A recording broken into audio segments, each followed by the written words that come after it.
Hi, I'm Laverne. I want to talk to you a little bit tonight about my HeatMaster outdoor wood and coal furnace. This unit right here has been one of the best investments that I've ever made. Due to the fact that I was spending way too much money on heating oil, I spent a winter doing that, and I said, you know what, I don't need to do that anymore. I got to find a way to cut back some costs. I went ahead and looked and found a HeatMaster dealer, and I asked him what would be a good stove that would fit my needs. I told him I had about a 3,000 foot square home. Windows aren't that great, but I'd like to be able to find a way to heat that place and not spend so much money. He suggested the MF 4000E as being a good option for me. He came out summer of 2013 and we installed that stove. This unit right here, it's the HeatMaster, and I've been impressed ever since.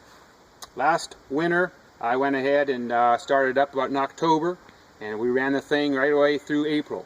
And it also heats my hot water in my home, which is another great feature of the HeatMaster. You can heat a lot of various things besides just your home. And that worked out good for me. I like how efficient it is. It burns efficiently, whether it be wood or coal. It's easy to open, easy to take care of. My wife, my kids can come out and keep the stove full.